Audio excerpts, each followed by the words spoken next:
नमस्कार, news state देख रहे हैं आप। मैं हूं आपके साथ अंजीत। शाम 6 बजे का वक्त हो गया। अब तक की तमाम अहम खबरें होंगी आपके लिए। शुरुआत बड़ी खबर के साथ। यूपी में धीमी हुई कोरोना की रफ्तार। इस वक्त की बड़ी खबर आपको बता दें, यूपी में धीमी हुई कोरोना की रफ्तार। 24 घंटे में 8,737 नए कोरोना के केस मिले हैं।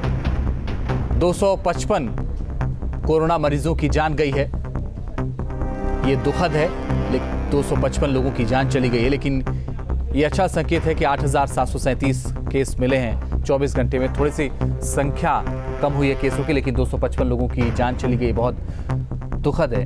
साथ ही रिकवरी रेट 90.6% पहुंच गया है।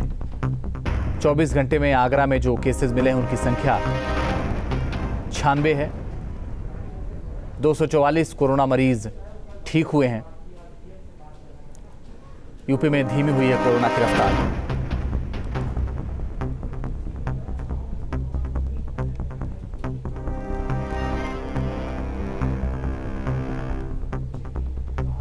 और बताया जा रहा है कि 255 मरीजों की जान चली गई है।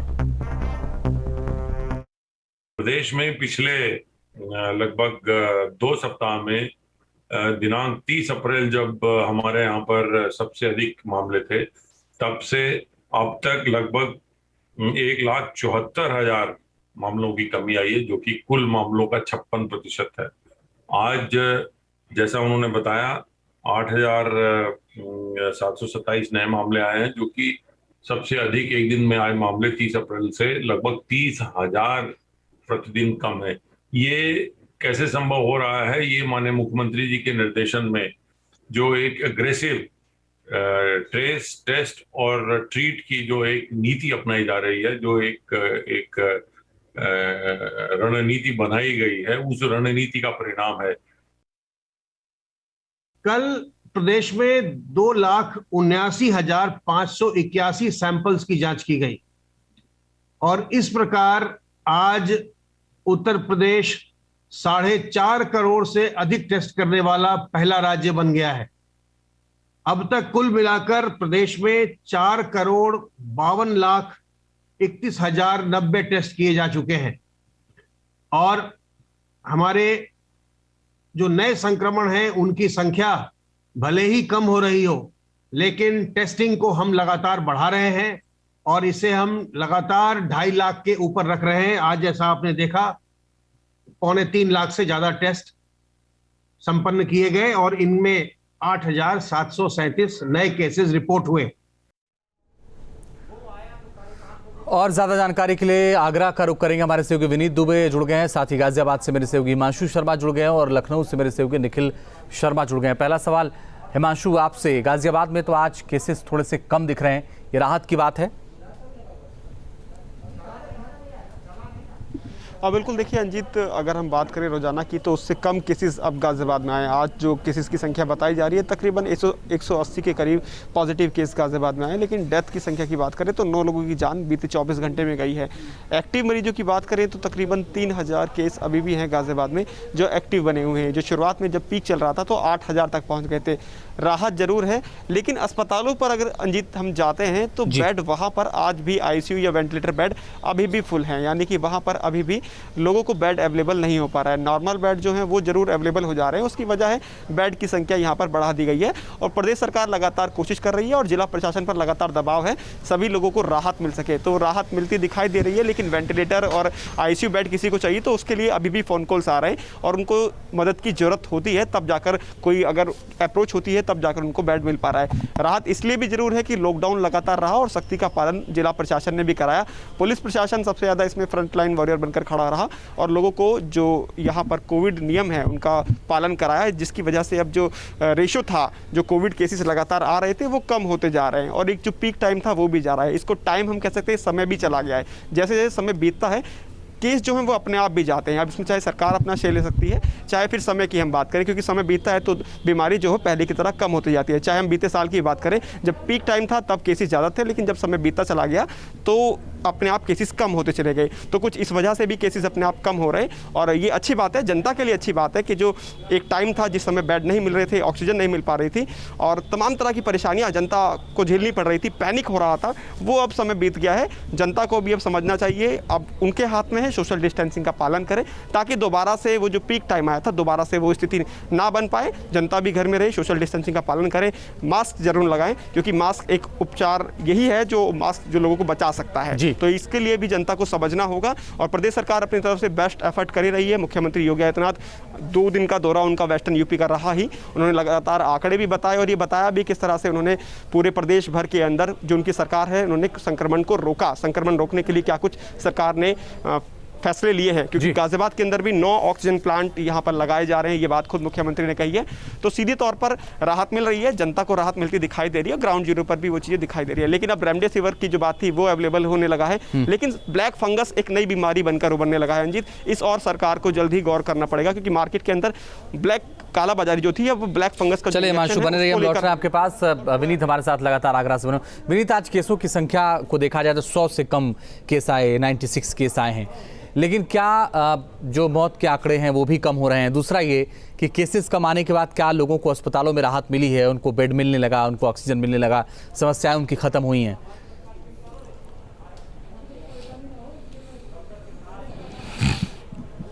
देखिए अंजित, अगर आगरा की बात करें तो सीएम योगी आदित्यनाथ की जो पाठशाला अभी कुछ दिन पहले लगी थी, उन्होंने जो अधिकारियों को दिशा निर्देश दिए थे और जो चूड़ियां उनकी टाइट की थी उसका असर साफ देखा जा रहा है कि चाहे लॉकडाउन की सख्ती की बात करें या वैक्सीनेशन सेंटरों की बात करें, प्रॉपर व्यवस्थाएं कर ली गई हैं। आंकड़े पहले से ही कम आ रहे थे, आगरा के लिए एक अच्छी खबर थी। बेड और ऑक्सीजन की किल्लत पहले से ही खत्म हो चुकी थी, अब आराम से आपको बेड भी मिल जाएगा। साथ ही साथ अगर ऑक्सीजन की बात करें तो तमाम प्लांटों पर आपको 15 से 20 मिनट में ऑक्सीजन भी मिल रही है। मैं वैक्सीनेशन सेंटर की बात कर लेता हूँ। हमने कुछ दिन पहले तस्वीरें जिला अस्पताल की भी दिखाई दी और अन्य अस्पतालों की दिखाई दी कि किस तरीके से वहाँ मारामारी थी, भीड़ बहुत ज़्यादा थी। और अब जब सीएम यहाँ पहुँचे थे, उन्होंने तमाम जब अधिकारियों की बैठक की और तमाम दिशा निर्देश दिया, उसको फॉलो किया गया और उसको फॉलो करने के बाद यहाँ अब नज़ारा बहुत अच्छा नज़र आ रहा है। 15 से 20 मिनट में कोई भी युवा पहुँचता है और लंबी अगर लाइन भी होती है तो 20 मिनट में उसको वैक्सीन लगा दी जाती है। व्यवस्थाएं कर ली गई हैं। बस थोड़ी सी चिंताजनक विषय जो गाँव को लेकर है, तो गाँव को लेकर भी अब स्वास्थ्य विभाग और प्रशासन लगातार इस बारे में बैठक कर रहा है और नई रणनीति तय कर रहे हैं कि गाँव से कोरोना संक्रमण को कैसे दूर किया जाए। सबसे बड़ी बात समस्या सामने आ रही है गांव में जागरूकता की। जागरूकता का बेहद अभाव है। कई जगह गांव से शिकायतें सामने आ रही हैं कि अगर किसी की वैक्सीन से किसी प्रकार से कोई डेथ हो जाती है, वैक्सीन के 2 दिन लगाने के 2 दिन बाद या कुछ तकलीफ होती है, तो पूरा का पूरा गांव जो है उन भ्रांतियों में आ जाता है कि वैक्सीन की वजह से ऐसा हुआ। और ये वजह है कि कई ऐसी जगह हैं जहां पर लोग कहते हैं कि हम वैक्सीन लगवाएंगे, वैक्सीन से दिक्कत है। स्वास्थ्य विभाग भी लोगों को ठीक से जागरूक नहीं कर पा रहा, वहां पहुंच ही नहीं पा रहा, या फिर कहें कि गाँव वाले उन्हें आने ही नहीं दे रहे। तो ऐसी कई समस्याएं जिन पर ध्यान देना होगा। लेकिन बाकी सब तस्वीरों को देखी जाए, चाहे बेड की बात की जाए, ऑक्सीजन की बात की जाए, वैक्सीनेशन की बात की जाए, तो सब कुछ सामान्य है। और एक अच्छी खबर आगरा से ये है कि आंकड़े अब 100 के नीचे आ चुके हैं। मौत के आंकड़े भी लगातार, ये वो लोगों की मौत हो रही है जो 2 या 3 जो मौत सामने आ रही है, वो भी वो लोग हैं जो बहुत ही गंभीर हैं और अस्पतालों में एडमिट है। तो एक अच्छी खबर आगरा से हम लगातार आपको दिखा रहे हैं कि कैसे आंकड़े आज 96 तक पहुंच चुके हैं। चलिए विनीत बने रहिए। निखिल भी हमारे साथ लगातार बने हुए हैं लखनऊ से। निखिल, उत्तर प्रदेश की राजधानी लखनऊ के हालात सबसे ज्यादा भयावह है, लेकिन पिछले कुछ दिनों पहले की बात करें और आज की बात करें तो कितना बड़ा फर्क नजर आ रहा है? बिल्कुल निश्चित तौर पर बहुत बड़ा बदलाव देखने को मिल रहा है। अगर हम पिछले 20-25 दिनों से बात करें, जिस तरह से लखनऊ के शमशान घाट की तस्वीरें आई थी, उसके बाद स्थिति बहुत भयावह हो गई थी यहाँ लखनऊ में और लग रहा था कि शायद व्यवस्थाएं नहीं है, शायद यही वजह है कि लोग दम तोड़ रहे हैं। लेकिन सरकार ने जिस तरह से एक बार फिर से कंट्रोल किया है इन पूरे कोविड केसेस को, ये देखकर लगता है कि सरकार की जो स्ट्रेटजी थी वो सबसे ज़्यादा कारगर हुई। वो स्ट्रेटजी ये थी कि सबसे ज़्यादा लोगों को कॉन्टैक्ट किया जाए, जो कॉन्टैक्ट ट्रेसिंग है उसको तेज़ी से किया जाए और उसके साथ ही उनकी टेस्टिंग की जाए। तो इस आधार पर जो रणनीति बनाई थी सरकार, उसका परिणाम देखने को मिल रहा है और केसेज जब 500 के आसपास पहुंच गए हैं तो ये काफ़ी राहत भरी खबर है। लेकिन अगर हम बात करें तो उत्तर प्रदेश में की राजधानी लखनऊ में इस वक्त लगभग 8,000 के आसपास एक्टिव केस हैं। वही मौत के आंकड़ों में भी कमी आज देखी जा रही है। आज 19 मौतें बताई गई हैं सरकार की तरफ से। तो ये जो आंकड़े हैं वो इस बात का तरफ इशारा करते हैं कि राजधानी लखनऊ समेत पूरे उत्तर प्रदेश में जो संक्रमण की रफ्तार है वो काफ़ी तेजी से घटी है। सरकार ने जिस तरह की स्ट्रेटजी बनाई थी उसका अब रिजल्ट दिखने को मिल रहा है।